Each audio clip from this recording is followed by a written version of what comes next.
परमात्मने नमः। यथार्थ गीता श्रीमद् भगवद गीता अध्याय 13। ગીતાના આરંભમાં ધૃતરાષ્ટ્રે પ્રશ્ન કર્યો હતો કે હે સંજય, ધર્મક્ષેત્ર તથા યુદ્ધ ક્ષેત્રમાં યુદ્ધની ઈચ્છાથી એકઠા થયેલા મારા અને પાંડુના પુત્રોએ શું કર્યું? પરંતુ હજી સુધી એ ક્ષેત્ર ક્યાં છે એ બતાવવામાં આવ્યું નથી. પરંતુ જે મહાપુરુષે જે ક્ષેત્રમાં યુદ્ધ બતાવ્યું તે પોતે એ ક્ષેત્રનો પ્રસ્તુત અધ્યાયમાં નિર્ણય આપે છે કે વાસ્તવમાં આ ક્ષેત્ર છે ક્યાં. શ્રી ભગવાન વાચ,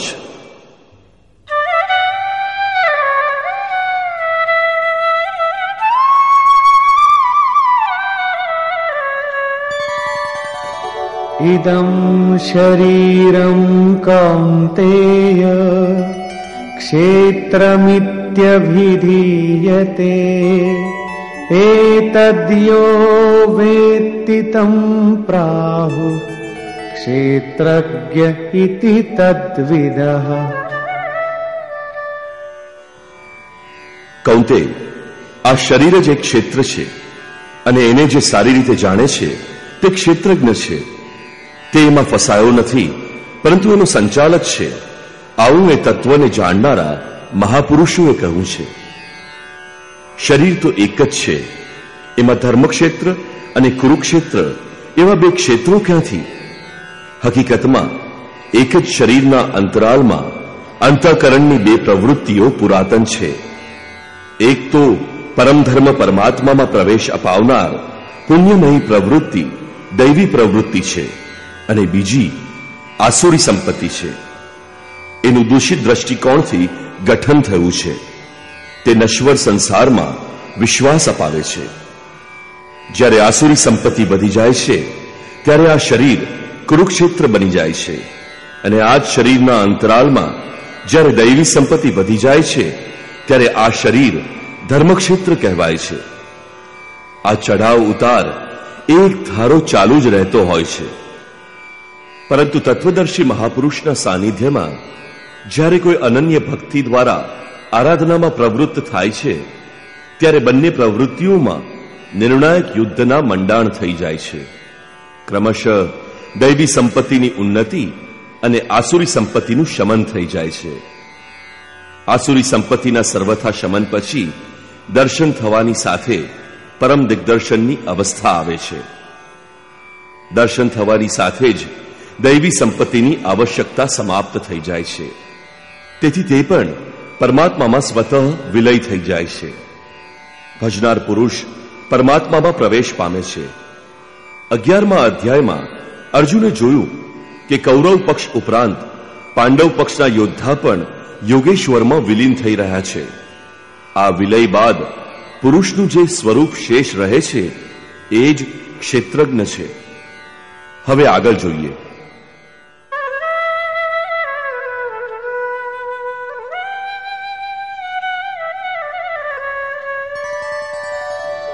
क्षेत्रज्ञं चापि मां विद्धि सर्वक्षेत्रेषु भारत क्षेत्रक्षेत्रज्ञयोर्ज्ञानं यत्तज्ज्ञानं मतं मम. હે અર્જુન, તું બધા ક્ષેત્રોમાં ક્ષેત્રજ્ઞ મને જ જાણ, અર્થાત હું પણ ક્ષેત્રજ્ઞ છું. જેઓ ક્ષેત્રને જાણે છે એ ક્ષેત્રજ્ઞ છે. આવું એને સાક્ષાત જાણનાર મહાપુરુષ કહે છે. અને શ્રી કૃષ્ણ કહે છે કે હું પણ ક્ષેત્રજ્ઞ છું, અર્થાત શ્રી કૃષ્ણ પણ એક યોગેશ્વર જ હતા. ક્ષેત્ર અને ક્ષેત્રજ્ઞ અર્થાત વિકાર સહિત પ્રકૃતિ અને પુરુષને તત્વથી જાણવું એ જ જ્ઞાન છે, એવો મારો મત છે. એટલે કે સાક્ષાત્કાર સહિત એની જાણકારીનું નામ જ્ઞાન છે. વ્યર્થ કોરી ચર્ચાનું નામ જ્ઞાન નથી.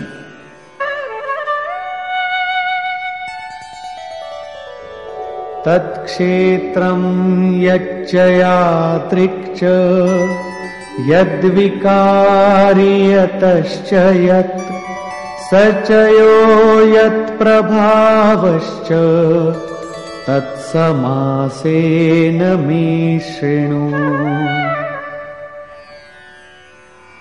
તે ક્ષેત્ર જેવું છે જે વિકારોવાળું છે તથા જે કારણે થયું છે, અને તે ક્ષેત્રજ્ઞ પણ જે છે અને જે પ્રભાવવાળો છે, એ બધું તું મારી પાસેથી સંક્ષેપમાં સાંભળ. અર્થાત ક્ષેત્ર વિકારોવાળું છે, કોઈક કારણોથી તેવું થયું છે. જો કે ક્ષેત્રજ્ઞ કેવળ પ્રભાવશાળી છે. આ હું જ કહું છું એવું નથી, ઋષિઓ પણ કહે છે. ऋषिभिर्बहुधा गीतम् छन्दोभिर्विविधैः पृथक् ब्रह्मसूत्रपदैश्चैव हेतुमद्भिर्विनिश्चितैः. આ ક્ષેત્ર અને ક્ષેત્રજ્ઞનું જ્ઞાન ઋષિઓએ અનેક પ્રકારે ગાયું છે, તથા વિવિધ પ્રકારે વેદોના મંત્ર દ્વારા વિભાજિત કરીને પણ કહેવામાં આવ્યું છે. વળી વિશેષ રૂપે નિશ્ચિત કરેલા યુક્તિયુક્ત બ્રહ્મસૂત્રોના વાક્યો દ્વારા પણ કહેવાયું છે. અર્થાત વેદાંત, મહર્ષિ અને બ્રહ્મસૂત્ર તથા હું બધા એક જ વાત કહી રહ્યા છીએ. જે આ બધાએ કહ્યું એ જ શ્રી કૃષ્ણ કહે છે. શું શરીર ક્ષેત્ર જેટલું દેખાય છે એટલું જ છે? એ અંગે ભગવાન કહે છે,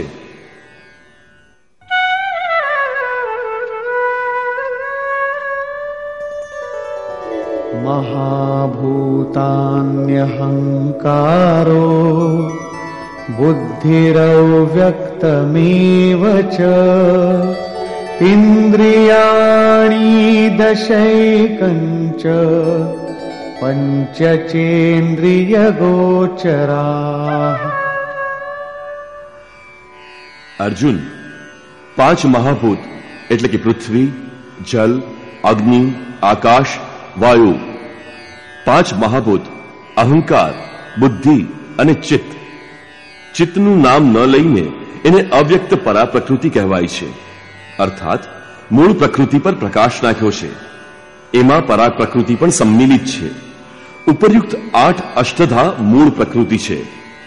આ ઉપરાંત 10 ઇન્દ્રિયો જેમ કે આંખ, નાક, કાન, ત્વચા, જીભ, વાચા, હાથ, પગ, ઉપસ્થ તથા ગુદા, એક મન અને 5 ઇન્દ્રિયોના વિષય એટલે કે રૂપ, રસ, ગંધ, શબ્દ અને સ્પર્શ તથા ઈચ્છા, દ્વેષ, સુખમ દુઃખમ સંઘાતશ્ચેતના ધૃતિ એતત્ ક્ષેત્રમ સમાસેન સવિકારમુદારિતમ. ઈચ્છા, દ્વેષ, સુખ દુઃખ અને બધાનો સમૂહ, સ્થૂળ દેહનો આ પિંડ, ચેતના અને ધૈર્ય, આ રીતે આ ક્ષેત્ર વિકારો સહિત સંક્ષેપમાં કહેવામાં આવ્યું છે. સંક્ષેપમાં આ ક્ષેત્રનું સ્વરૂપ છે. એમાં વાવેલું બીજ સારા અને ખરાબ બીજ સંસ્કારોના રૂપમાં ઉગે છે. શરીર જ ક્ષેત્ર છે. શરીરમાં માટી, મસાલો કઈ વસ્તુ છે? આ 5 તત્વ, 10 ઇન્દ્રિયો, એક મન વગેરે જેવા લક્ષણો ઉપર ગણાવ્યા છે. આ બધાનો સામૂહિક સંઘાત પિંડ શરીર છે. જ્યાં સુધી વિકાર રહેશે ત્યાં સુધી આ પિંડ પણ વિદ્યમાન રહેશે. એટલા માટે આ વિકારોથી બનેલું છે. હવે આ ક્ષેત્રજ્ઞનું સ્વરૂપ જોઈએ, જે આ ક્ષેત્રમાં લિપ્ત નથી પરંતુ એનાથી નિવૃત્ત છે.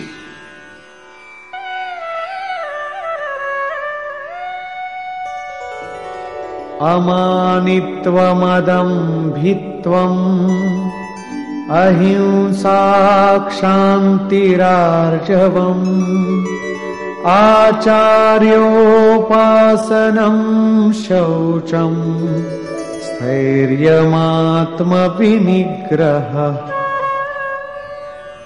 હે અર્જુન, માન અપમાનનો અભાવ, દંભાચરણનો અભાવ, અહિંસા અર્થાત પોતાના તથા બીજા કોઈના આત્માને કષ્ટ ન આપવું એ અહિંસા છે. અહિંસાનો અર્થ માત્ર એટલો નથી કે કીડીને પણ ન મારો, શ્રી કૃષ્ણે કહ્યું કે પોતાના આત્માને અધોગતિમાં ન પહોંચાડો. એને અધોગતિમાં પહોંચાડવો એ હિંસા છે અને એનું ઉત્થાન એ જ શુદ્ધ અહિંસા છે. આવા મનુષ્ય અન્ય આત્માઓના ઉત્થાન માટે પણ ઉન્મુખ રહે છે. હા, એનો આરંભ કોઈને ઠેસ ન પહોંચાડવાથી થાય છે. આ એનું એક અંગ પ્રત્યંગ છે. તેથી અહિંસા, ક્ષમાભાવ, મનવાણીની સરળતા, આચાર્યોપાસના અર્થાત શ્રદ્ધા ભક્તિ સહિત સદગુરુની સેવા અને એમની ઉપાસના, પવિત્રતા, અંતઃકરણની સ્થિરતા, મન અને ઇન્દ્રિયો સહિત શરીરનો નિગ્રહ અને ઇન્દ્રિયાર્થેષુ વૈરાગ્યમ અનહંકાર એવ ચ જન્મ મૃત્યુ જરા વ્યાધિ દુઃખ દોષાનુદર્શનમ. આલોક તથા પરલોકના દેખેલા સાંભળેલા તમામ ભોગોમાં આસક્તિનો અભાવ, અહંકારનો અભાવ, જન્મ, મૃત્યુ, વૃદ્ધાવસ્થા, રોગ અને ભોગાદિમાં દુઃખ દોષનું વારંવાર ચિંતન. અસક્તિરનભિષ્વંગઃ પુત્રદાર ગૃહાદિષુ નિત્યં ચ સમચિત્તત્વં ઇષ્ટાનિષ્ટોપપત્તિષુ. પુત્ર, સ્ત્રી, ધન અને ગૃહાદિમાં આસક્તિનો અભાવ, પ્રિય તથા અપ્રિયની પ્રાપ્તિમાં ચિત્તનું સદૈવ સમ રહેવું.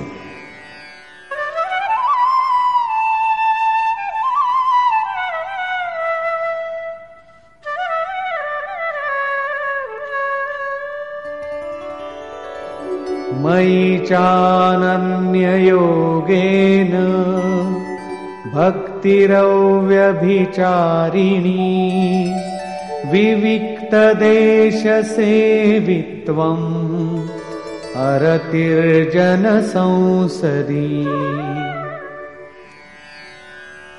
મારામાં અનન્ય યોગ. શ્રી કૃષ્ણ એક યોગી હતા, અર્થાત આવા કોઈ મહાપુરુષમાં, અર્થાત યોગથી અતિરિક્ત કશું યાદ ન રાખીને અવ્યભિચારીણી ભક્તિ, ઇષ્ટ સિવાય કોઈનું ચિંતન ન કરવું, એકાંત સ્થાનનું સેવન, મનુષ્યના સમૂહમાં રહેવાની આસક્તિ ન હોવી તથા અધ્યાત્મજ્ઞાન નિત્યત્વં તત્વજ્ઞાનાર્થદર્શનમ એતજ્ઞાનમિતિ પ્રોક્તમ અજ્ઞાનમ યદતોન્યથા. આત્માના આધિપત્યના જ્ઞાનમાં એકરસ સ્થિતિ અને તત્વજ્ઞાનના અર્થ સ્વરૂપ પરમાત્માનું સાક્ષાત્કાર, આ બધું જ્ઞાન છે. અને એનાથી જે વિપરીત હોય એ બધું જ અજ્ઞાન છે, આવું કહેવાયું છે. તે પરમતત્વ પરમાત્માના સાક્ષાત્કારની સાથે મળનારી જાણકારીનું નામ જ્ઞાન છે. ચોથા અધ્યાયમાં એમણે કહ્યું કે યજ્ઞની પૂર્તિમાં જે શેષ રહે છે એ જ્ઞાનામૃતનું પાન કરનાર સનાતન બ્રહ્મમાં પ્રવેશ મેળવે છે.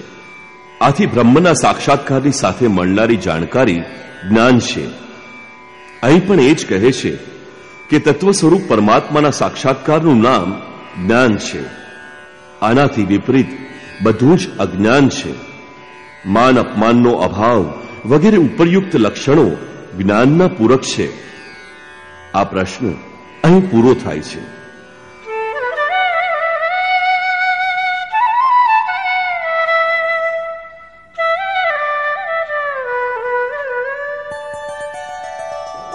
જ્ઞેયં યત્તત્ પ્રવક્ષ્યામિ યજ્ઞાત્વામૃતમશ્નુતે અનાદિમત પરમ બ્રહ્મ ન સત્તન્નાસદુચ્યતે.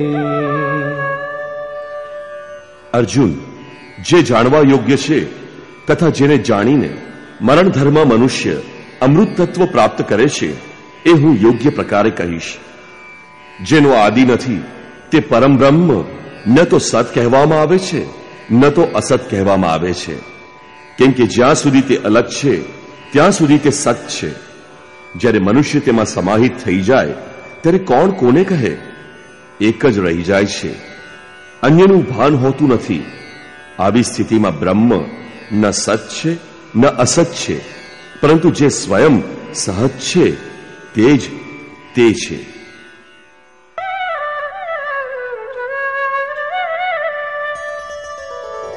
સર્વતઃ પાણિપાદં તત્ સર્વતોક્ષિશિરોમુખં સર્વતઃ શ્રુતિમલ્લોકે સર્વમાવૃત્ય તિષ્ઠતિ. તે બ્રહ્મ બધી બાજુથી હાથ પગ વાળો, બધી બાજુથી આંખ, માથું અને મુખ વાળો તથા બધી બાજુથી કાન વાળો છે, કેમ કે તે સંસારમાં બધાને વ્યાપીને ઊભો છે.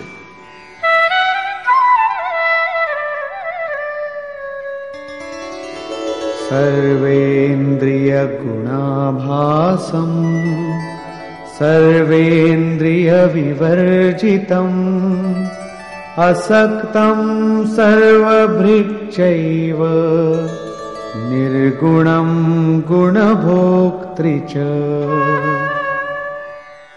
તે તમામ ઇન્દ્રિયોના વિષયોને જાણનારો છે, આમ છતાં ઇન્દ્રિયોથી રહિત છે. તે આસક્તિ રહિત, ગુણાતીત હોવા છતાં બધાને ધારણ કરનારો અને પોષણ કરનારો છે. બધા ગુણોનો ભોગતા છે, અર્થાત એક એક કરીને બધા ગુણોનો પોતાનામાં લય કરી લે છે. શ્રી કૃષ્ણએ આગળ કહ્યું છે કે યજ્ઞ અને તપનો ભોગવનાર પણ હું છું. અંતમાં બધા જ ગુણો મારામાં વિલીન થાય છે.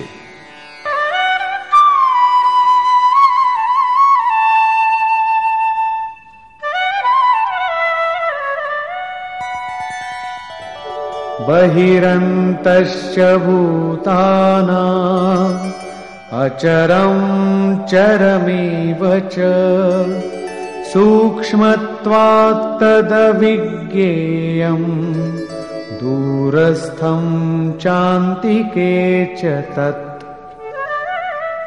તે બ્રહ્મ બધા જ જીવધારીઓની અંદર બહાર પરિપૂર્ણ છે અને ચર અચર રૂપે પણ એ જ છે. સૂક્ષ્મ હોવાથી દેખાતો નથી, અવિજ્ઞેય છે. મન ઇન્દ્રિયોથી પર છે તથા અત્યંત નજીક અને દૂર પણ એ જ છે.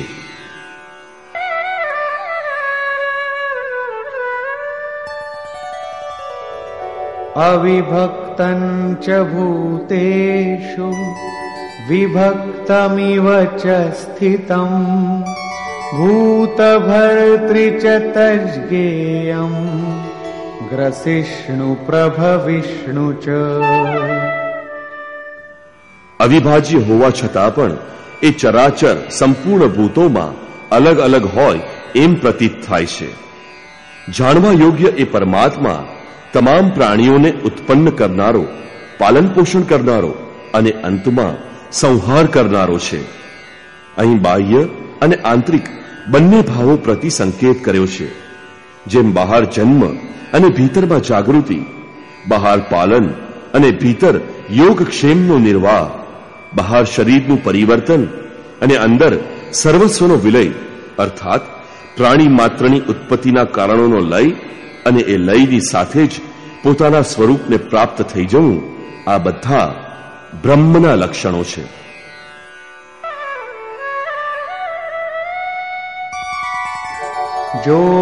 જ્યોતિષામપિ તજ્જોતિઃ તમસઃ પરમુચ્યતે જ્ઞાનં જ્ઞેયં જ્ઞાનગમ્યં હૃદિ સર્વસ્ય વિષ્ઠિતં.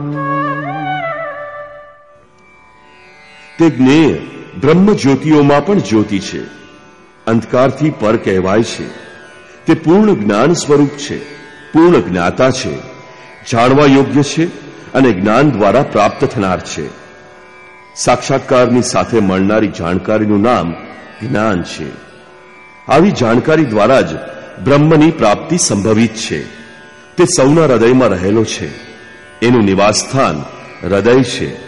બીજે શોધીશું તો ક્યાંય મળશે નહીં. તેથી હૃદયમાં ધ્યાન તથા યોગ આચરણ એના દ્વારા જ બ્રહ્મની પ્રાપ્તિનું વિધાન છે.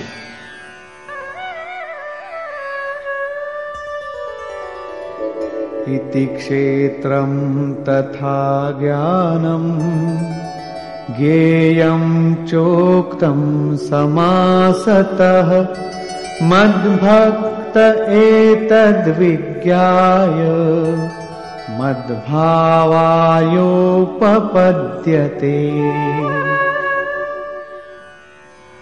હે અર્જુન, બસ આટલું જ ક્ષેત્ર, જ્ઞાન તથા જાણવા યોગ્ય પરમાત્માના સ્વરૂપ વિશે સંક્ષેપમાં કહેવામાં આવ્યું છે. આ જાણી મારો ભક્ત મારા સાક્ષાત સ્વરૂપને પ્રાપ્ત કરે છે. અત્યાર સુધી યોગેશ્વર શ્રી કૃષ્ણએ જેને ક્ષેત્ર કહ્યું એને પ્રકૃતિ તથા જેને ક્ષેત્રજ્ઞ કહ્યો એને હવે પુરુષ શબ્દથી સૂચિત કરે છે. પ્રકૃતિમ પુરુષમ ચૈવ વિદ્યનાદિ ઉભાવપી વિકારાંશ ગુણાંશ્ચૈવ વિદ્ધિ પ્રકૃતિ સંભવાન. આ પ્રકૃતિ અને પુરુષ બંનેને અનાદિ જાણ.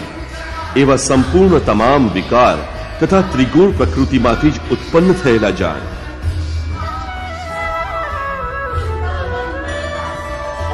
કાર્યકરણ કર્તૃત્વે હેતુ પ્રકૃતિરુચ્યતે પુરુષ સુખ દુઃખાનાં ભોક્તૃત્વે હેતુરુચ્યતે. કાર્ય અને કરણ જેના દ્વારા કાર્ય કરવામાં આવે છે, વિવેક, વૈરાગ્ય વગેરે તથા અશુભ કાર્ય કરવામાં ક્રોધ વગેરે કરણ બને છે. કાર્ય અને કરણની ઉત્પત્તિમાં પ્રકૃતિ હેતુ છે એમ કહેવામાં આવે છે. અને આ પુરુષ સુખ દુઃખને ભોગવવામાં કારણ કહેવામાં આવે છે. પ્રશ્ન એ થાય છે કે તે શું ભોગવતો જ રહેશે કે પછી એનાથી કદીક છુટકારો પણ પામશે? જ્યારે પ્રકૃતિ અને પુરુષ બંને અનાદિ છે ત્યારે કોઈ એમનાથી છૂટે કેવી રીતે? એ વિશે ભગવાન કહે છે,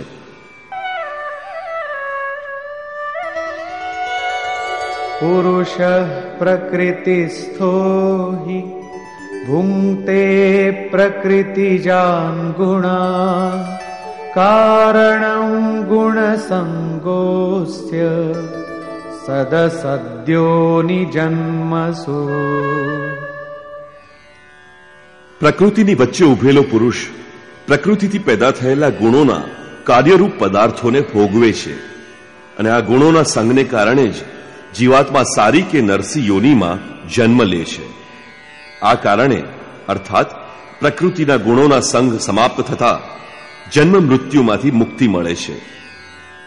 હવે ભગવાન એ પુરુષ વિશે પ્રકાશ પાડે છે કે તે કેવી રીતે, કયા પ્રકારે પ્રકૃતિની વચ્ચે ઊભો છે.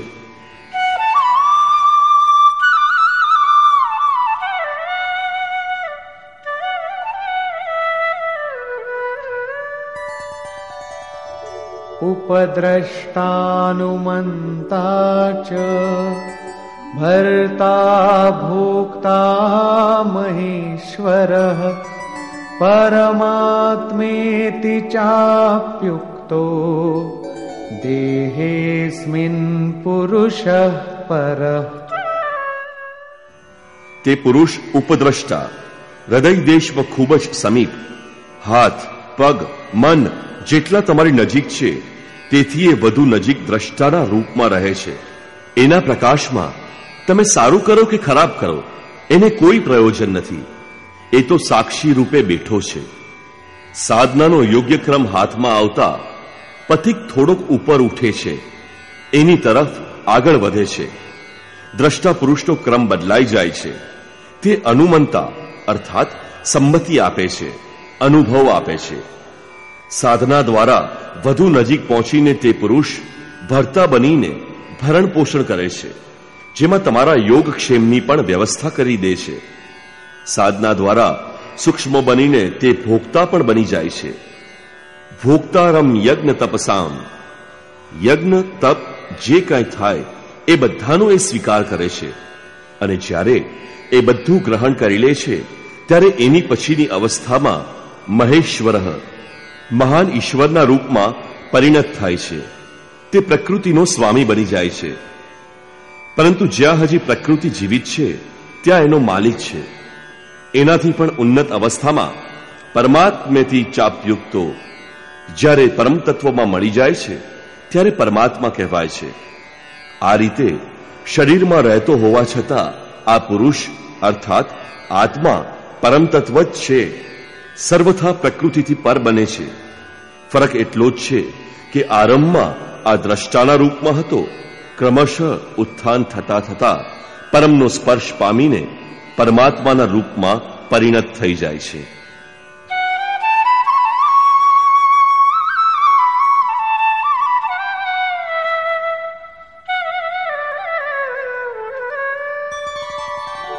ય એવં વેત્તિ પુરુષં પ્રકૃતિં ચ ગુણૈઃ સહ સર્વથા વર્તમાનોપી ન સ ભૂયોऽભિજાયતે.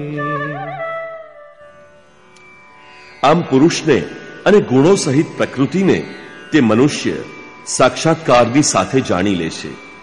એ બધી રીતે કાર્યરત રહેતો હોવા છતાં ફરી જન્મ પામતો નથી, અર્થાત એનો પુનર્જન્મ થતો નથી. આ જ મુક્તિ છે. અત્યાર સુધી યોગેશ્વર શ્રી કૃષ્ણએ બ્રહ્મ અને પ્રકૃતિની પ્રત્યક્ષ જાણકારી તેમજ તેથી મળનારી પરમગતિ અર્થાત એના પુનર્જન્મમાંથી મુક્તિની બાબતમાં પ્રકાશ પાડ્યો. હવે ભગવાન એવા યોગ ઉપર ભાર મૂકે છે જેની પ્રક્રિયા આરાધના છે, કેમ કે કર્મને કાર્યરૂપ આપ્યા વિના કોઈ પામતું નથી.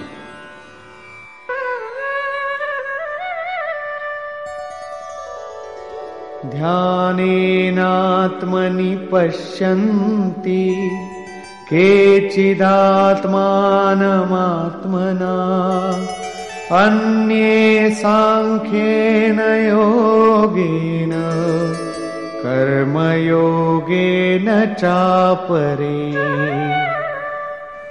હે અર્જુન, આત્માનમ પરમાત્માને કેટલા માણસો તો આત્માના પોતાના અંતરચિંતન ધ્યાન દ્વારા આત્મની હૃદય દેશમાં જુએ છે. કેટલાક સાંખ્ય યોગ દ્વારા અર્થાત પોતાની શક્તિને સમજીને તે કર્મમાં પ્રવૃત્ત બને છે, અને બીજા ઘણા નિષ્કામ કર્મયોગ દ્વારા એને જુએ છે. સમર્પણ સાથે નિયત કર્મમાં પ્રવૃત્ત થાય છે. પ્રસ્તુત શ્લોકમાં મુખ્ય સાધન છે ધ્યાન. આ ધ્યાનમાં પ્રવૃત્ત થવા માટે સાંખ્ય યોગ અને નિષ્કામ કર્મયોગ બે ધારાઓ છે.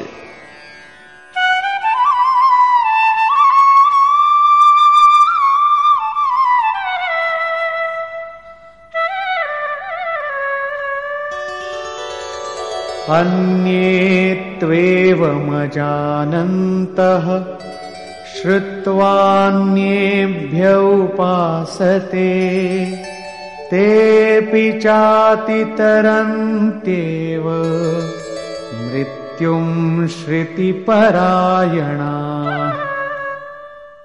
પરંતુ બીજા જેમને સાધનાનું જ્ઞાન નથી, તે આ રીતે તત્વને જાણતા ન હોય, અન્યેભ્ય બીજા જે તત્વને જાણનારા મહાપુરુષો એમની પાસેથી સાંભળીને ઉપાસના કરે છે. આમ શ્રવણ પરાયણ થયેલા લોકો પણ મૃત્યુરૂપી સંસાર સાગર બેશક તરી જાય છે. આથી બીજો કોઈ માર્ગ હાથ ન લાગે તો સત્સંગ કરવો.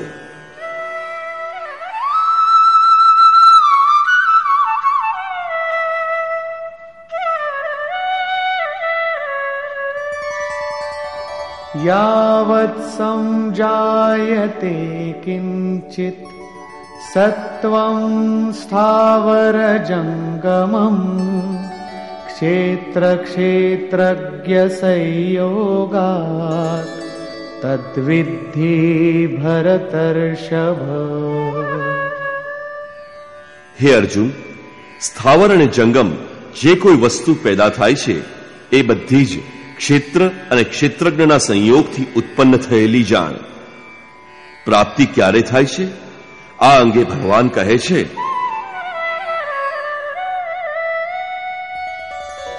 સમમ સર્વેષુ ભૂતેષુ તિષ્ઠન્તં પરમેશ્વરં વિનશ્યત્સ્વ વિનશ્યન્તં યઃ પશ્યતિ સ પશ્યતિ.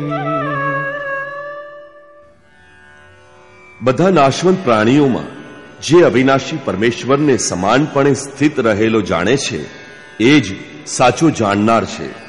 અર્થાત તે પ્રકૃતિ વિશેષ રૂપે નષ્ટ થાય ત્યારે જ તે પરમાત્મા સ્વરૂપ છે, એનાથી પહેલા નહીં. આ અંગે અધ્યાય 8માં કહ્યું છે કે ભૂત ભાવોદ્ભવ કરો વિસર્ગ કર્મ સંજ્ઞિત. ભૂતોનો તે ભાવ જે સારો અથવા ખરાબ કંઈ પણ સંરચના કરે છે એને મટી જવું એ જ કર્મોની પરાકાષ્ઠા છે. એ સમયે કર્મ પૂર્ણ છે અને એ જ અહીં પણ કહ્યું છે કે જે ચરાચર ભૂતોને નષ્ટ થતા અને પરમેશ્વરને એમાં સમભાવથી સ્થિત જુએ છે એ જ યથાર્થ છે, સાચું જુએ છે.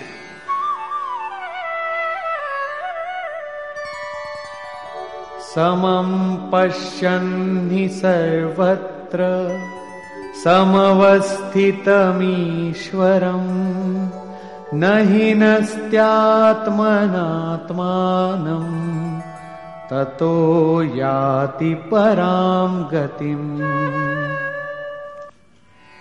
કેમ કે તે પુરુષ સર્વત્ર સમભાવથી સ્થિત પરમાત્માને સમાન જેવા છે એવા જ સમાન જોતો હોવાથી પોતાના થકી એ પોતાને નષ્ટ કરતો નથી. કેમ કે જેવું હોય એવું એણે જોયું છે, એથી તે પરમ ગતિને પ્રાપ્ત કરે છે. પ્રાપ્તિ કરનાર પુરુષોના લક્ષણો ભગવાન દર્શાવે છે.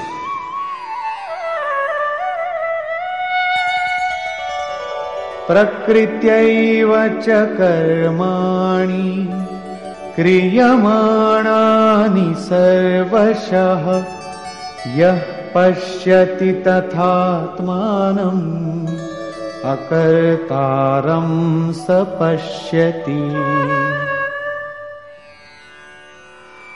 જે પુરુષ સંપૂર્ણ કર્મો પ્રકૃતિ દ્વારા કરાય છે એમ જુએ છે, અર્થાત જ્યાં સુધી પ્રકૃતિ છે ત્યાં સુધી કર્મ થતા જુએ છે તથા આત્માને અકર્તા તરીકે જુએ છે, એ જ સાચું જુએ છે.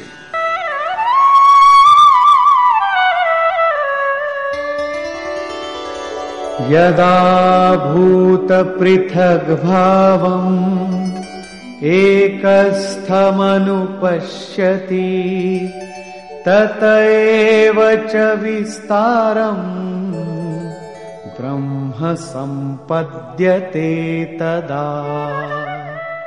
જે સમયે મનુષ્ય ભૂતોના ભિન્ન ભિન્ન ભાવોમાં એક પરમાત્માને એક સરખી રીતે સ્થિત જુએ છે અને એ પરમાત્મામાંથી જ બધા ભૂતોનો વિસ્તાર થયેલો છે એમ જુએ છે, એ સમયે એ બ્રહ્મને પામે છે. જે ક્ષણે આ અવસ્થા આવી ગઈ એ જ ક્ષણે બ્રહ્મને પ્રાપ્ત કરી લે છે. આ લક્ષણ પણ સ્થિત પ્રજ્ઞ મહાપુરુષનું છે.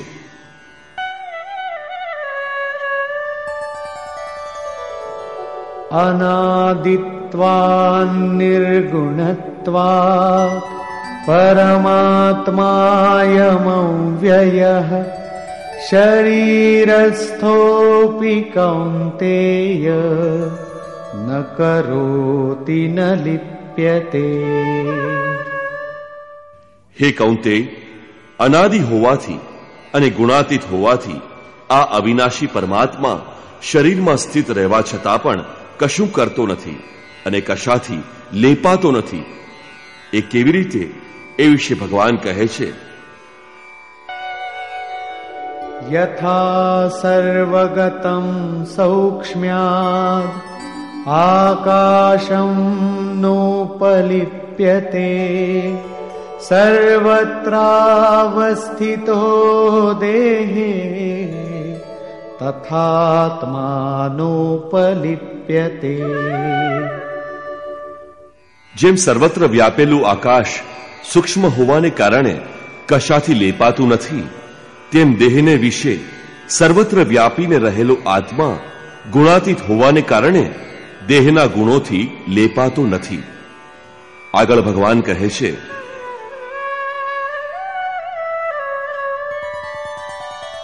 યથા પ્રકાશયત્યેકઃ કૃત્સ્નં લોકમિમં રવિઃ ક્ષેત્રં ક્ષેત્રી તથા કૃત્સ્નં પ્રકાશયતિ ભારત. અર્જુન, એક જ સૂર્ય જેમ સંપૂર્ણ બ્રહ્માંડને પ્રકાશિત કરે છે, તેમ એક જ આત્મા સંપૂર્ણ ક્ષેત્રને પ્રકાશિત કરે છે. અંતમાં ભગવાન નિર્ણય આપે છે, ક્ષેત્ર ક્ષેત્રજ્ઞયોરેવં અંતરં જ્ઞાન ચક્ષુષા ભૂત પ્રકૃતિ મોક્ષં ચ યે વિદુર્યાન્તિ તે પરમ.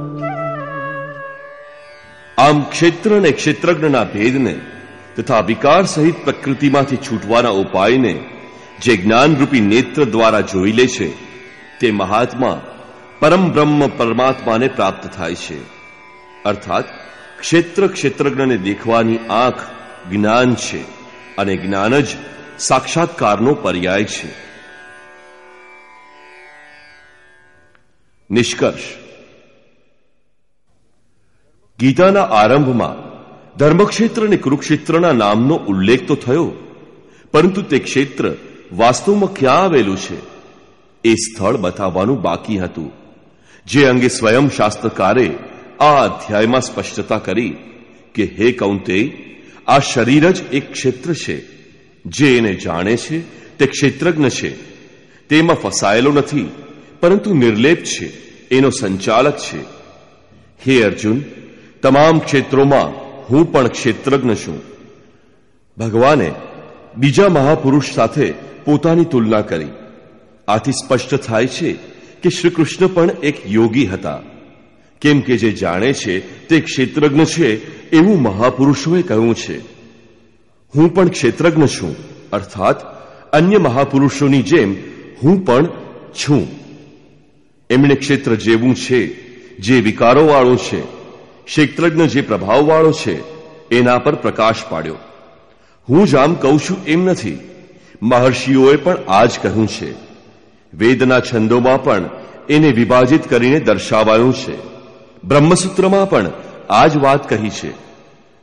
શરીર જે ક્ષેત્ર છે, શું જેટલું દેખાય છે એટલું જ છે? શરીર હોવા પાછળ જેમનો ખૂબ મોટો હાથ છે એ ગણાવતા દર્શાવ્યું કે 8 પ્રકારની અષ્ટધા મૂળ પ્રકૃતિ, અવ્યક્ત પ્રકૃતિ, 10 ઇન્દ્રિયો અને મન, ઇન્દ્રિયોના 5 વિષય, આશા, તૃષ્ણા અને વાસના, આ પ્રકારના વિકારોનું સામૂહિક મિશ્રણ એ જ શરીર છે. જ્યાં સુધી એ રહેશે ત્યાં સુધી શરીર કોઈ ને કોઈ રૂપમાં રહેશે. આ જ ક્ષેત્ર છે. એમાં વાવેલ સારા ખોટા બીજરૂપ સંસ્કારો ફલિત થાય છે. જે એનો પાર પામે છે તે ક્ષેત્રજ્ઞ છે. ક્ષેત્રજ્ઞનું સ્વરૂપ દર્શાવતા એમણે ઈશ્વરી ગુણધર્મો પર પ્રકાશ પાડ્યો છે અને કહ્યું કે ક્ષેત્રજ્ઞ આ ક્ષેત્રનો પ્રકાશક છે. એમણે દર્શાવ્યું કે સાધનના પૂર્તિકાળમાં પરમતત્વ પરમાત્માનું પ્રત્યક્ષ દર્શન જ જ્ઞાન છે. જ્ઞાનનો અર્થ છે સાક્ષાત્કાર. એ સિવાયનું બાકીનું બધું અજ્ઞાન છે. જાણવા યોગ્ય વસ્તુ પરાત્પર બ્રહ્મ છે. તે ન સત છે કે ન અસત છે, આ બંનેથી પર છે. એમને જાણવા માટે લોકો બહાર મૂર્તિ રાખીને નહીં, પણ હૃદયમાં ધ્યાન ધરે છે. ઘણા લોકો સાંખ્ય માધ્યમથી ધ્યાન કરે છે. શેષ નિષ્કામ કર્મયોગ સમર્પણની સાથે એની પ્રાપ્તિ માટે એ નિર્ધારિત કર્મ આરાધનાનું આચરણ કરે છે. જે એની વિધિ જાણતો નથી એ પણ તત્વસ્થિત મહાપુરુષોનો ઉપદેશ સાંભળીને આચરણ કરે છે. તે પણ પરમ કલ્યાણને પ્રાપ્ત કરે છે. એટલે કે કાંઈ ન સમજાય તો એને જાણનાર મહાપુરુષનો સત્સંગ આવશ્યક છે. સ્થિતપ્રજ્ઞ મહાપુરુષના લક્ષણ બતાવતા યોગેશ્વર શ્રી કૃષ્ણએ કહ્યું કે જેમ આકાશ સર્વત્ર સમાન રહીને પણ નિર્લેપ છે, જેમ સૂર્ય સર્વત્ર પ્રકાશ કરતો હોવા છતાં નિર્લેપ છે, બરાબર એ જ પ્રકારે સ્થિતપ્રજ્ઞ પુરુષ સર્વત્ર સમ ઈશ્વરને જેવો છે તેવો જ જોવાની ક્ષમતાવાળો પુરુષ ક્ષેત્રથી અથવા પ્રકૃતિથી સર્વથા નિર્લેપ છે. અંતમાં એમણે નિર્ણય આપ્યો કે ક્ષેત્ર અને ક્ષેત્રજ્ઞની જાણકારી જ્ઞાનરૂપી નેત્રથી જ શક્ય છે. આગળ બતાવ્યું તેમ જ્ઞાન એ પરમાત્માના પ્રત્યક્ષ દર્શનની સાથે મળનારી જાણકારી છે. શાસ્ત્રો ખૂબ ગોખી એનો પાઠ કરવો એ જ્ઞાન નથી, પરંતુ તેનું અધ્યયન તથા મહાપુરુષો પાસેથી તે કર્મ સમજી તે કર્મ ઉપર ચાલીને મન સહિત ઇન્દ્રિયોનો નિગ્રહ અને તે નિગ્રહના પણ વિલયકાળમાં પરમ તત્વને જોવાની સાથે જે અનુભૂતિ થાય છે એ અનુભૂતિનું નામ જ્ઞાન છે. ક્રિયા જરૂરી છે. આ અધ્યાયમાં મુખ્યત્વે ક્ષેત્રજ્ઞનું સવિસ્તાર વર્ણન કર્યું છે. વસ્તુત ક્ષેત્રનું સ્વરૂપ વ્યાપક છે. શરીર કહેવું તો સરળ છે, પણ શરીરનો સંબંધ ક્યાં સુધી છે? તો સમગ્ર બ્રહ્માંડ મૂળ પ્રકૃતિનો વિસ્તાર છે. એનાથી તમારું જીવન ઉષ્મા ભર્યું છે. એના વિના તમે જીવી જ ન શકો. આ ભૂમંડળ, વિશ્વ, જગત, દેશ, પ્રદેશ અને તમારું આ દેખાતું શરીર એ પ્રકૃતિનો એક ટુકડો પણ નથી. આ પ્રકારે ક્ષેત્રનું જ આ અધ્યાયમાં વિસ્તારથી વર્ણન કર્યું છે. તેથી ઓમ તત્સદિતિ શ્રીમદ ભગવદ ગીતાસુપનિષત્સુ બ્રહ્મ વિદ્યાયા યોગશાસ્ત્રે શ્રી કૃષ્ણાર્જુન સંવાદે ક્ષેત્ર ક્ષેત્રજ્ઞ વિભાગ યોગ નામ ત્રયોદશોધ્યાય. આ રીતે શ્રીમદ ભગવદ ગીતા રૂપી ઉપનિષદ અને બ્રહ્મ વિદ્યા તથા યોગશાસ્ત્ર રૂપ શ્રી કૃષ્ણ અને અર્જુનના સંવાદમાં ક્ષેત્ર ક્ષેત્રજ્ઞ વિભાગ યોગ નામનો 13મો અધ્યાય પૂરો થાય છે. ઇતિ શ્રીમદ પરમહંસ પરમાનંદસ્ય શિષ્ય સ્વામી અડગડાનંદ કૃતે શ્રીમદ ભગવદ ગીતાયાઃ યથાર્થ ગીતા ભાષ્યે ક્ષેત્ર ક્ષેત્રજ્ઞ વિભાગ યોગ નામ ત્રયોદશોધ્યાય. આ રીતે શ્રીમદ પરમહંસ પરમાનંદજીના શિષ્ય સ્વામી અડગડાનંદ કૃત શ્રીમદ ભગવદ ગીતાના ભાષ્ય યથાર્થ ગીતામાં ક્ષેત્ર ક્ષેત્રજ્ઞ વિભાગ યોગ નામનો 13મો અધ્યાય પૂરો થાય છે. હરિ ઓમ તત્સત.